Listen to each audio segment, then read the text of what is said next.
Every week, someone else makes us sound like we know what we're doing. Today, we're finally putting him on the other side of the microphone. He's edited every episode of this show. He spent countless hours making Paul and I sound far more intelligent than we really are. He's been in podcasting long enough to see the entire industry reinvent itself. Today, we're finally talking to our editor, our master, and our chief. So welcome back to CTRL-ALT-DEV and episode 30. It's official. We've now been doing this podcast for over a year. And rather fittingly, today's episode is all about podcasting. I'm Sean Sale. And I'm Paul Rhodes. And this is a podcast where we press control on the hype, alt on the narrative, and dev on what's really happening in tech, AI and the business of actually shipping software. Yeah, and if you're new here, we're running 4 formats on this show. First, the deep dive. It's just the two of us, one topic, properly unpacked, sometimes tightly structured around a listener question or a news roundup, sometimes a looser fireside. Either way, it's Paul and Sean on a topic of the day. Then we have the guest interview. We bring in someone doing the actual work in the field, not just talking about it, and give them the platform to tell their story. We ask the questions the polished case studies would never cover. We do a show and tell. We open the laptop, we walk you through exactly how we use a specific tool in our businesses, real workflows, real results, and our internal blueprints given away. And then finally, the new edition, the panel review. So it's our newest format. We get several guests around the table to talk about a big topic in software and AI from every angle. And we also drop in 2 bonus formats now and then. The milestone episode, where we put down the day-to-day and ask where all this is actually heading. The bigger picture, the ethics, the stuff beyond next quarter. And press control, a solo episode for when one of us has something that just needs saying. Those come with what they needed, not on a schedule. Yeah, so there's no ads on this show either. If today's episode earns it, please share it with another person who will get something from it. That's the only ask we ever have. So we're on Apple Podcasts, Spotify, and the CTRL-ALT-DEV YouTube channel. If you've enjoyed today's episode, we'd really appreciate if you could subscribe, leave us a review, and share it with someone who gets the value from it. It really does help us reach more people. So, on to today's show. Today's is a guest interview, and our guest is Pete Morgan from Monkey Pants Productions. He's edited every episode of CTRL-ALT-DEV. He's our podcast mentor, and he's watched AI transform the production industry from the front row. He's honest, he's funny, and he's never short of an opinion. Welcome, Pete. Hello. Thanks very much for having us on, guys. This is so lovely. It's going to make me so uncomfortable to edit myself. That's really good. Thanks. No editing needed, Pete. You're a master. Yeah. Top and tail this one, it'll be fine. Yeah. We should say we're not related. So you run Monkey Pants Productions. Yeah. And obviously I'm Green Gorilla Apps. Yeah. So everybody must think there's some sort of synergy there, but it's just a naming thing. How did you come up with Monkey Pants? Mine was, so it was back in the kind of 2010s. I worked for the BBC, and the BBC made a decision that they would no longer sign with sole traders. So we all had to come up with company names. And a load of kind of my colleagues, it was kind of their name Productions. So mine would have been Pete Morgan Productions. And I was like, nah, let's go for something a bit different. And I don't know where it came from, but my wife had called me Monkey Pants at some point. Don't know why, don't know what it was, but she said, "Oh, you're such a monkey pants," and I was like, "That. Let's have that." So it's a term of endearment. Yeah, exactly. Exactly. Yeah. But it's one of those things where you think this will never become an issue, or Monkey Pants Productions. That's fine. It'll appear on my invoice, and then that'll be it. But then 7 years later, it was like, yeah, I'm not going to work for the BBC. I'm going to work for myself. And Monkey Pants Productions is the one that you have to kind of, hold up to everyone and go, this is my company. Look at me. It's definitely memorable. Oh, absolutely. Yeah. But you must have found that as well. Yeah, people struggle to say it, though. I mean, I struggle to say it because it's a bit of alliteration. Isn't it? Yeah. With my accent. But in our industry, there was a period of time where you just took a colour and you took an animal and you put it together. And if it alliterated, brilliant. Yeah, so that was pretty much like 2010 tech. Is that why you shorten it to GGA now? Is it? Just Yeah. GGA. They still can't understand what I'm saying either. I was down at the podcast show in London a couple of weeks ago, and I felt incredibly at home because all the companies there, they're all called kind of Bold Lemon Productions, Cuddly Dog Productions, Up Your Face Productions, and all this. And you're like, oh, brilliant. Oh, yeah, we've all got stupid names. It's fine. We're all okay. It's good. So before we start, Pete, well, I'd like to know, how did you get involved? You're just talking about the BBC there, so just so the listeners know a bit about you. What were you doing at the BBC? Well, I spent kind of 30 odd years working in radio full time. It's what I wanted to do from kind of being a young teenager, really. Did hospital radio at Withinshaw Hospital. So I'm from Manchester originally. All my family still live in Manchester. And I started doing hospital radio, and then was introduced to somebody who just needed like a crew in the studio with him. Started doing stupid characters and jokes and sketches and things like that. And then got my own late night show in North Wales. And that was it then. So I became like a full-time radio presenter, working in commercial radio initially. And what that meant was you just went where the work was. So worked in North Wales, worked and lived in Bournemouth for a while, Brighton for a little bit. And then in 2001, moved down to Birmingham and produced a breakfast show on a dance station called Galaxy, and then got the chance to produce the breakfast show on Heart, which, of course, the Heart brand is now ubiquitous in radio. But at the time, there was only 2 Heart stations, one in London and one in Birmingham, and I was producing the breakfast show on the one in Birmingham. And then stayed with Heart until 2007, and then the BBC came calling, and I went and presented a few breakfast shows on there in Stoke, in the West Midlands, and then in 2017, it was the Christmas of 2016 into 2017, I was doing a breakfast show in Stoke, and I was going to be turning 45 in 2017, and I thought, what do we do? What's next? What's the thing? And over Christmas, I was talking with a friend of mine, and he said, you've liked podcasts for ages, which I had. I'd been a fan of podcasts, again, for about 10 years, and they were very much in their infancy in 2007. And he said, you should do that. That's what you should do. You should teach businesses how to podcast.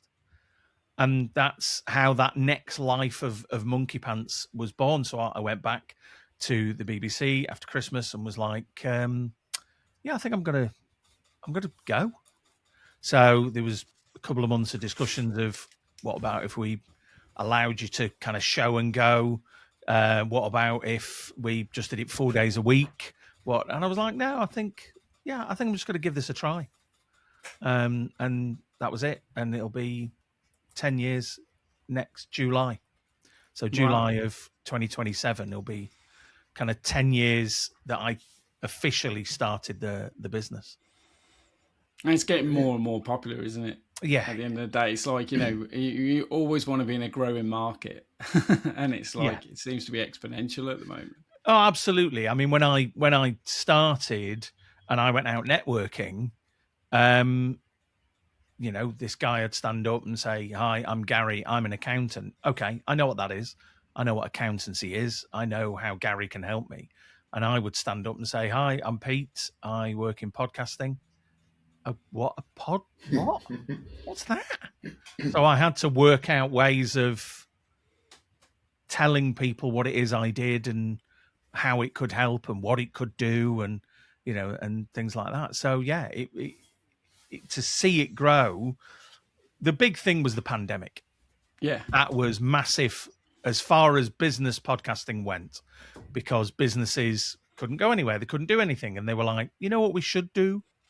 And that's where I had my first kind of big spike of people kind of starting because I think we met around that time, because I was on an accelerator with it's not around anymore, but with a product that I built called Wow Giving, and it was Kevin Brent. So Kevin runs Scale Up Radio. I mean, how many episodes has Kevin done now? I mean, it's above 500, isn't it? Yeah, I think I've just scheduled. Is it the 630th episode? I mean, it's amazing. Yeah. So he's been doing it. Kevin. He's doing it he's non-stop. He's my oldest client. We've been working together since. Is it 2019? No, I think it was 2018 we started working together.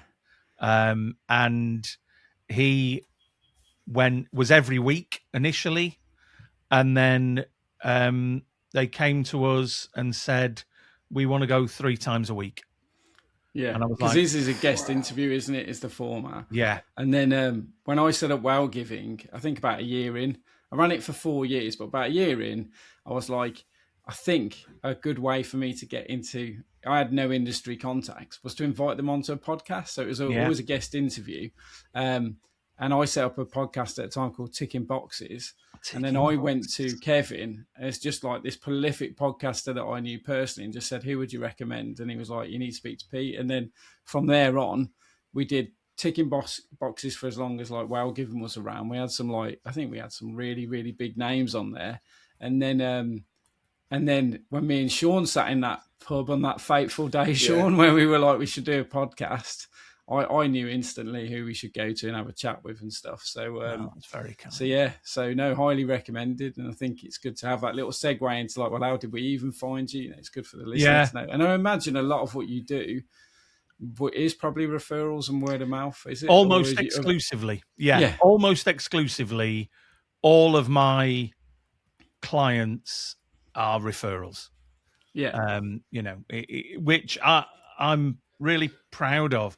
It doesn't mean I don't market, because I do, and I enjoy kind of marketing the business and getting it out there. But that's what you have to do to keep those referrals coming in.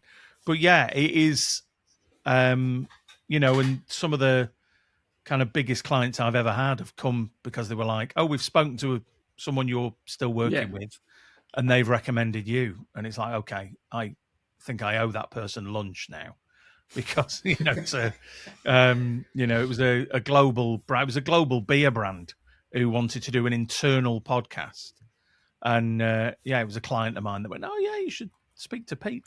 That's a really good angle, interesting angle, isn't it? Is that I only ever think of a podcast as an external piece of marketing, but you've just described there, you can use it for internal comms, can't you?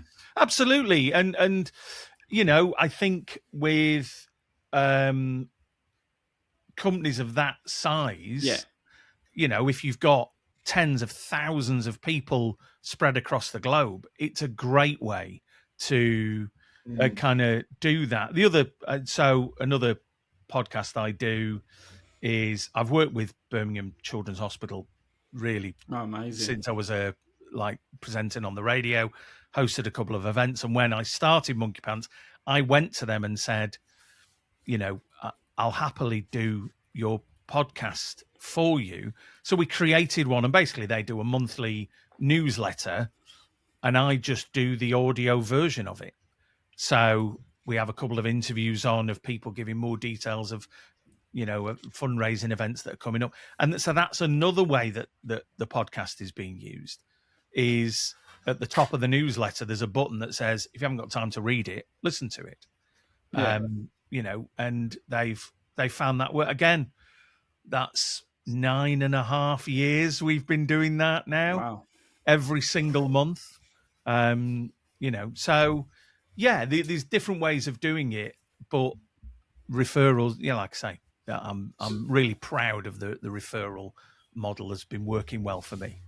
So when we first approached you with the opportunity to do CTRL-ALT-DEV, did you generally think, Pete, that this show had legs, or were you just being polite? There you go, put you on the spot. Absolutely. No, that's fine. Because you're just seen us as a cash cow, Sean. Yeah, like this won't be around for long, will it? A couple of idiots talking. This'll do for a few months. I need a new ivory back scratcher, so they can fund that.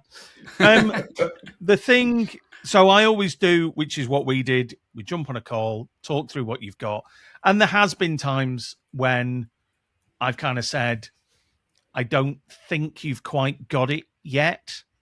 I mentioned before we started recording, I work for a PR firm, and we do a podcast that's sponsored by a maple syrup supplier and or maker. And when they first came to us and said, we want to do a podcast about maple syrup, that I said, you haven't got it. There's no way you can make maple syrup listenable to a relatively general audience. You just can't. So it was for public. Yeah. So we talked about it, and the way it works now is absolutely brilliant. Hosted by a great chef, guy called James Golding, and they get either other chefs or suppliers to talk about their journey in food and in hospitality. And somewhere in the interview, someone will mention maple syrup, and that's it. That's how the client gets its mention. So it's not the focus of it. It is just the, hey, maple syrup. Oh, okay. And you just move on.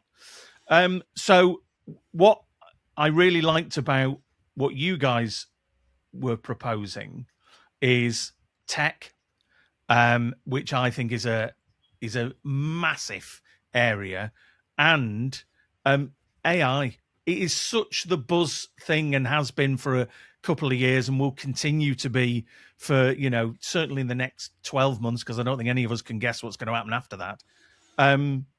So I was like, yeah, okay. I think they've got something. I knew Paul, obviously, from ticking boxes, so I knew he could talk.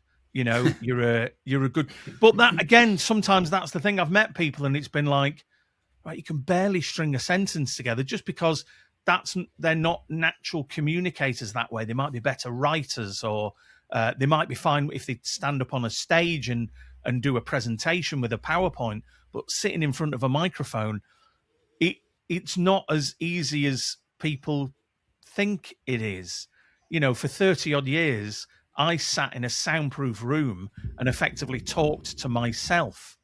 And but you make it sound like you're talking to an audience. So I knew you could do that, and I knew and trusted you. Sean, I didn't really know you that well, but I knew if Paul was associated with you, that kind of gave you credit. Yeah. That was like, oh God, there's two of them. There's two of them. So yeah, I knew it would be good.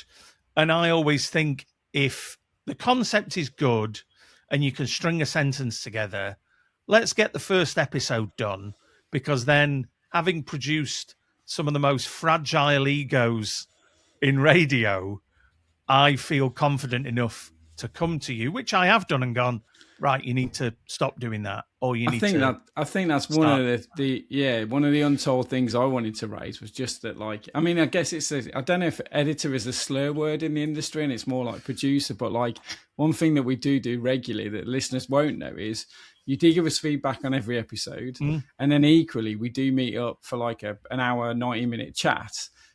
We are literally asking the question, how can we get 1% better, aren't we? And when me and Sean started this from episode 1, we were very, very clear. We are not experts in being podcasters. We know our industry, but we're not experts in podcasting. So all we want to do is get 1% better. And anyone who's listened to this from the start will know we've changed things. We had different formats. We've tried different stuff. The panel review is like a new thing we're going to try. So it's kind of like, it's just, to me, it's like building software. It's iterative. And, it's arrogant to think you're going to be brilliant at podcasting day one. It's almost like judge us when we get to Kevin Brent's level, where we're like looking back over 500 and we should have got substantially better like Kevin has. But it's like, there's an arrogance to it, isn't it? That people think they can just do something, can be and get, 1 million subscribers on day one with no effort. Well, I think even I said the same in the pub, didn't I, when we talked about this, Paul, that I thought it was just kind of easy just to get some software like Power. Well, I had a right smile because I knew. So in my head, in that conversation, I could see Pete's face in my head, and I was like, I knew the exact guy we needed to go to. And then, quite rightly, I totally got it. You were like, how hard can it be? And you must come across this a lot, Pete, where people are like, well, why would I even need like an editor producer sort of role? So I was like, that's fine, Sean, we'll record the first one. I know what software to use. And then literally, do you want to tell your little segue into like why we ended up with Pete then? Well, it's just the fact that, I'm not too bad, Pete, at editing, videos. I've got the software, but the amount of time it took me and polishing up, because yes, it's not always polishing up the ums and the ahs, but just like you say, the little things that happen in the conversations that could be a bit of a disaster and you don't want to start all over again. But it was just the slicing, the dicing. Oh God, I just went, Paul, I can't do this. And he sort of laughed and went, I knew this was going to happen, but I just thought I'd throw you under a bus. I thought, yeah, totally. Yeah. I think 2 weeks after we recorded the first episode, we didn't have an edit, is the bottom line. No. And like, obviously you're trying to do everything else of your business, Sean. So I'm thinking you're going to take on this responsibility. And I think it's a trap that a lot of people would fall into is there'll be one scared of the microphone. Yep. So, and honestly, anyone can do it. If you started with, you've got, like you say, like a format and a message, you will get better. Don't expect to be, Bartlett on your episode one. Even he says he sucked in his first, you should be embarrassed of your first cut sort of thing. And then the second thing is, with everything that's promised in the world of podcasting and AI, you think you just have to record it and click a button and you get 1 million subscribers. And instead, that's why, using Pete or any other podcast, company, I think is like, it's why we outsource bookkeeping. Could I do my bookkeeping myself? 100%. Do I want to spend hours on it? No, I want to record the next podcast and the next one. So we use it as the minute we send it over to you, we breathe. Do you know what I mean? And it's with you after the cut. It's like we finish this at say 10 a.m. on a Friday, and I know at 10:05 you've got it, and then rest assured you send it to us on the Thursday. And we've got everything we need. And then as a result of that, we've gone onto YouTube. Obviously, you can see our ugly mugs on here. And if you're a listener, it's probably best to stay on the audio version. But it's like all those things have come through working with yourself is what I'm trying to communicate. Like if we didn't have you on board, we wouldn't get that advice to like keep improving and stuff. So, that's a bit of a shout out as to like DIY versus done for you, isn't it? Yeah. And but I think for there's going to be some solo business owners. There's going to be and I know of them who they can't afford to work with a production company, and I understand that. I get that. Shout out to the online course that I do. But it is that thing of, like you say, and I'll hear it at least once at every network event of, can't AI just do it for us now? And it's like, AI will get you 75, 80% of the way there. And if you want an okay sounding podcast, then go for your life. But there's a couple of things you need to bear in mind. One, they're not cheap. They cost to do this. To let AI do it. There's a monthly subscription. Two, it doesn't. So one of the examples is in the last episode, there was an incident with Paul's cat. Paul's pussy. Yeah, that's fine. And an AI would have chopped it out because it was deviating away from the subject of the episode. And what AI can't do is hear it. It can't hear it. It doesn't hear it. It analyzes it and decides. It analyzes the sound wave and the text and decides. Whereas what I'm doing is I'm watching it and listening to it and thinking, that just doesn't sit right in the episode. It doesn't work. I'll take it out. Or in the case of Paul's pussy, shout out to Are You Being Served? There's a reference for the kids. I thought, no, leave it in. It's a really lovely kind of human moment. But there's other times when you've deviated that I've thought, yeah, that doesn't work. And that's what AI can't make.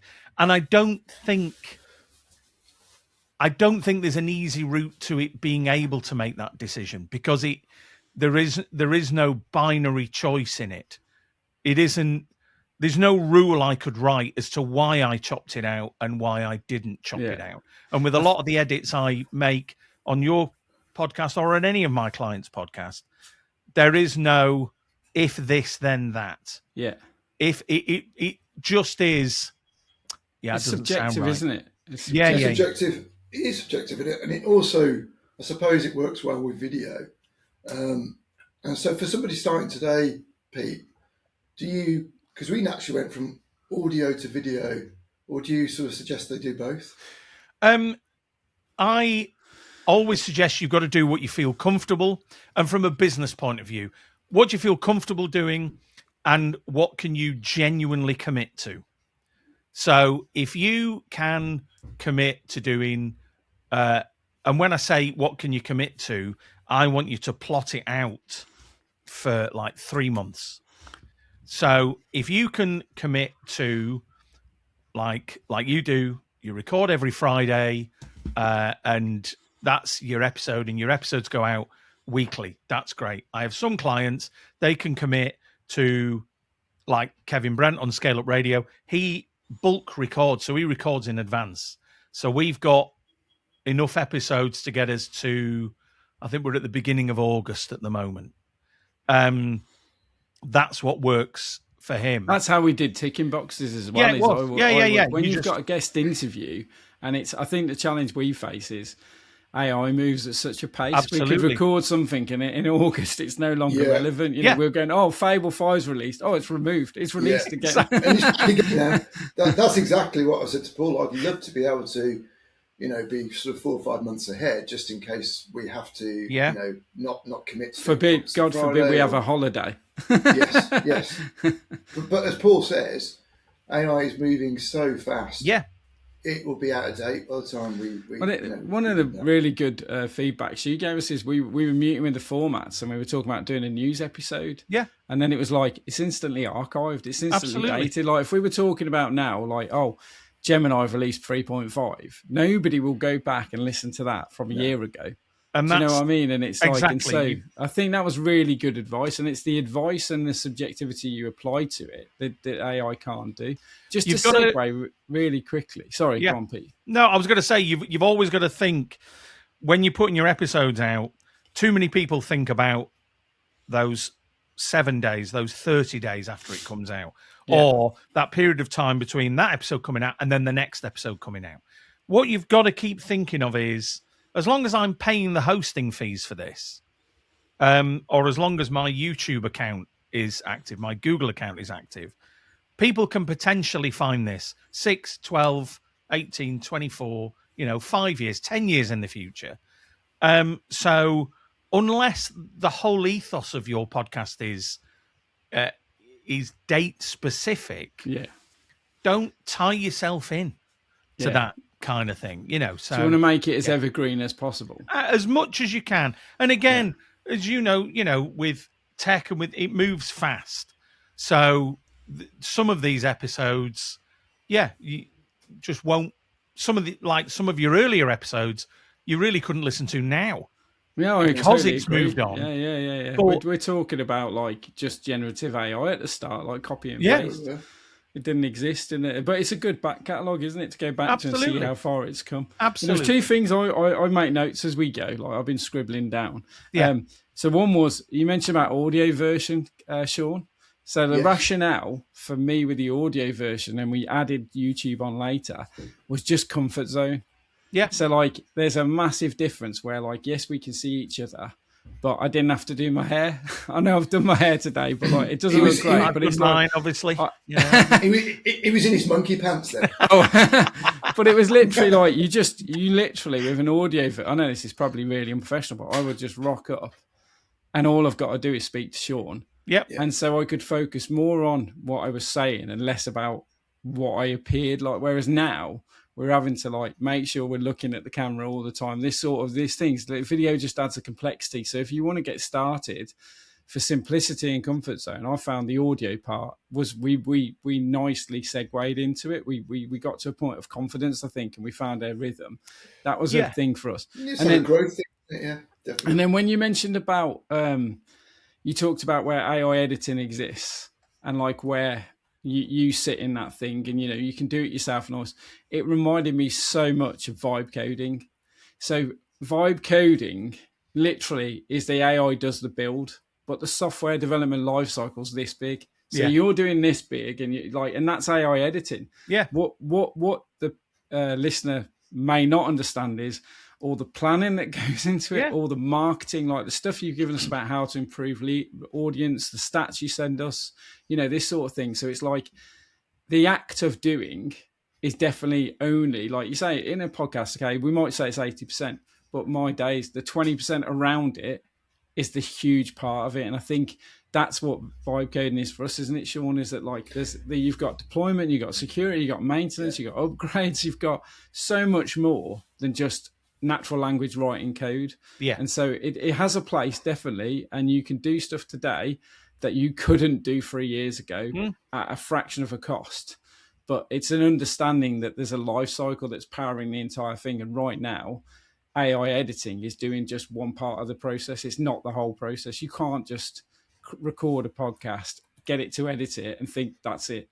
Like there's a whole, and that was the big distinction for me, is when you were talking to label a point, is I just instantly went ping, vibe coding analogy. Because we spoke about, and the reason I'm saying that is we spoke about that on the last few episodes. Matthew Turner, and we spoke about it ourselves, Sean. So well, that brings us nicely into the AI then, and so the barriers to entry, like we've already said, has almost disappeared now. Yeah.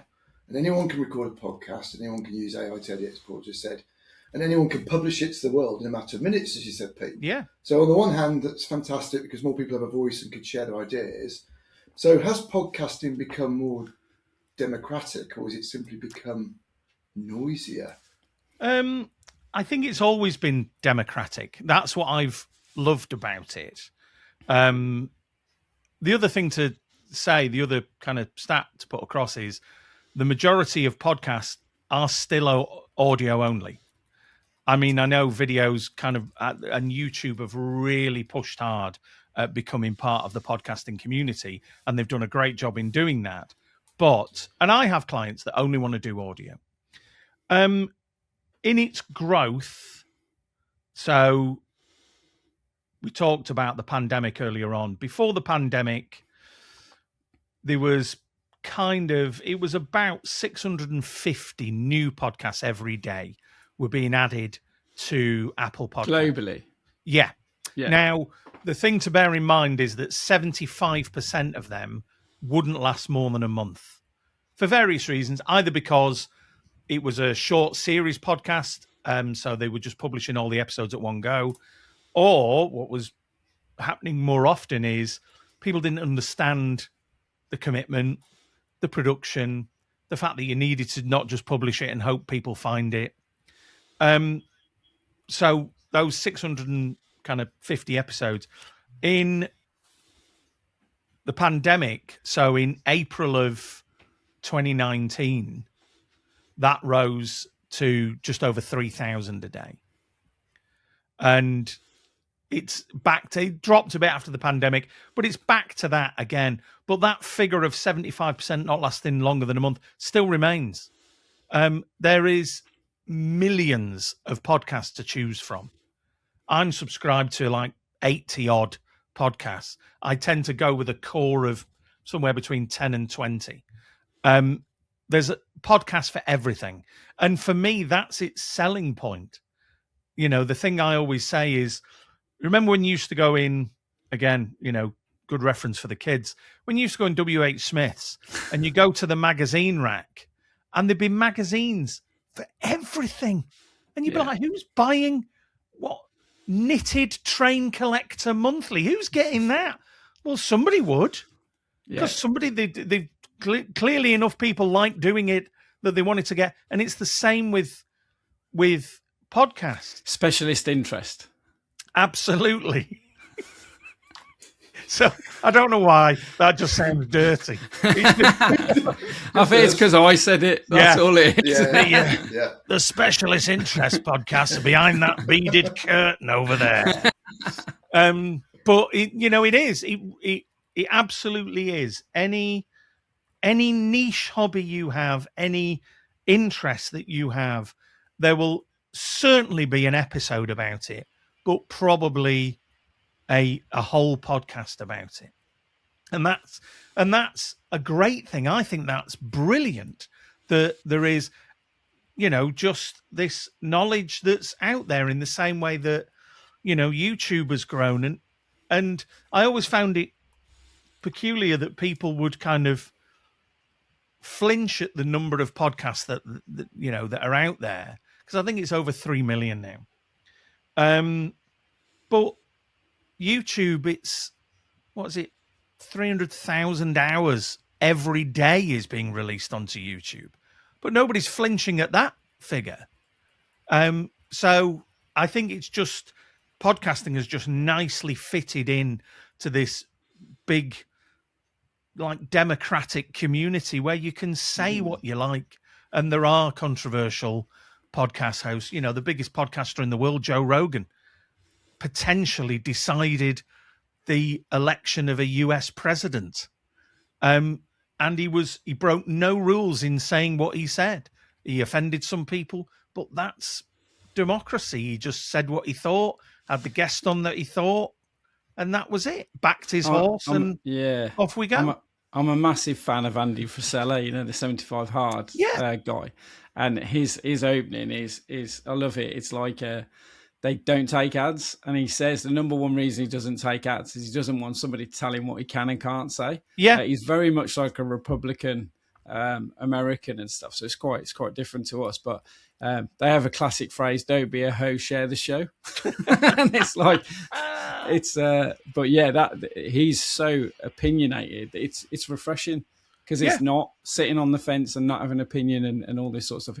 You know which corner he sits in, and you can listen to it objectively, and you can say, well, I don't agree with that, I agree with this. But there's absolute gold in there if you're running a business. And it's like he's drawn me into his whole thing. I listen to it every time I go for a walk, and it's like a pep talk for me. And that's all through the fact that he self-finances funds, his podcast, everything.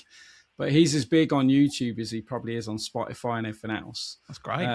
But it's a following, isn't it? You build an audience, and anything, people are Marmite, aren't they? You'll attract people who love you, and you'll attract people who hate you, and you just want to repel the ones who hate you rather than attract. But well, again, I don't think any of us would turn down downloads from haters. Still a download.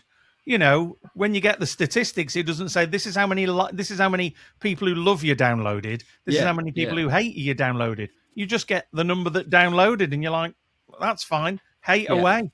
It's not going to stop me. And also, my thing has always been, I've never heard 2 bad podcast episodes, because if I hear one, I'll just not listen again. Yeah, because I have that choice. Exactly. The listener has choice, don't they? Of course. I've never understood people who are like, "Oh God, I hate that podcast." Well, stop listening to it then. Yeah. So if someone's listening to our podcast and hates it, everyone is listening out there, and they want to start a podcast. Pete, what's the one piece of advice you'd give to them? Obviously, use you. Don't plan too much. I give the example of a friend of mine who wanted to speak to people who had turned their lives around. He spent 2 years planning this, and he ended up doing 4 episodes. Don't plan it. My first podcast in 2017, I thought, right, I've been listening to podcasts for years. I should probably do one. Just to do one. I should probably do a podcast to teach myself kind of the process of it. Yeah. So we'd got a new dog. So I did a podcast called The Puppy Podcast. Still out there. Still charting, still getting downloads. And it was a journal podcast about This is what our dog's done this week. This is how I failed as an owner. The first episode was absolutely dreadful. Like we were talking about earlier on. It is that thing of don't plan too much and just know it's going to take you a few episodes to find your eye, get your ear in, and get honest, critical feedback from constructive friends. Don't give it to people who are going to go, it's rubbish, and that's all they've got to say. Give it to someone who's going to go, yeah, it's good. I'd like to hear you be more natural rather than scripted, or So it's that, and buy a decent microphone. Don't use your microphone in your device for the love of all that's good. And sorry, the other thing is, if you want to be audio, that's fine, but get your podcast onto YouTube anyway. It's the third biggest way that people find podcasts. For under 35s, it's the biggest way that they find podcasts. I think it's the second biggest search engine still as well. So it doesn't cost you anything. Costs you nothing to get on it. So why would you not? And I guess the fear is that, like, just to touch on that as to why you would not, because I thought that. So I'll just share with what I thought. Well, it's not a video. So you've got the audio and you think of YouTube as a visual thing. So how do you overcome that? Well, there's ways of doing it. There's, I partner with a web app called Headliner.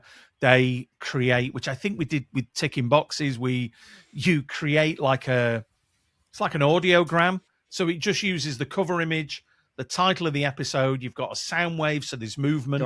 Yeah. And what you can do on YouTube now, they have a playlist option, which is a podcast. And as soon as you do that, it adds it to YouTube Music. Oh, wow. And with YouTube Premium, obviously you can lock your phone and keep listening to the podcast. And with a lot of the podcasts I listen to through YouTube, there aren't many, but the rest is science is one.